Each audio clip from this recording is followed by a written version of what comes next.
দুই দিনের রাষ্ট্রীয় সফরে বাংলাদেশে আসার কথা ছিল পাকিস্তানের উপপ্রধানমন্ত্রী ও পররাষ্ট্রমন্ত্রী ইশাক দারের। তবে ভারত পাকিস্তান উত্তেজনার মধ্যে ২৭-২৮ এপ্রিল নির্ধারিত ঢাকা সফর স্থগিত করেছে ইসলামাবাদ।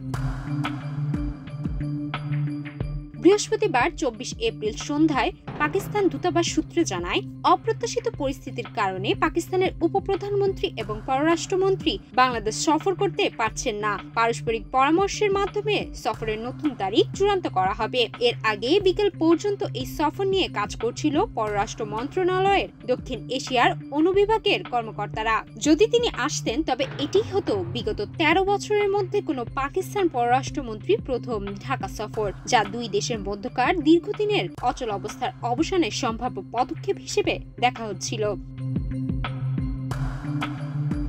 এই সফরে দ্বিপাক্ষিক সম্পর্ক উন্নয়ন ছাড়াও বাণিজ্য, অর্থনৈতিক সহযোগিতা, প্রতিরক্ষা ও নিরাপত্তা ইত্যাদি বিষয়ে আলোচনা হওয়ার কথা ছিল।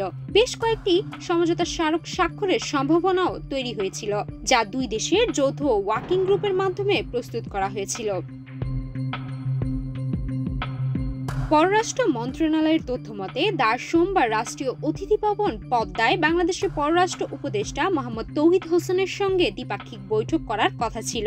এরপর তিনি প্রধান উপদেষ্টা ডক্টর মোহাম্মদ ইউনুস এবং ব্যবসায়ী প্রতিনিধিদের সঙ্গে সাক্ষাৎ করতেন এবং সফরের সূচি অনুসারে সোমবার সন্ধ্যায় ঢাকা ত্যাগ করতেন।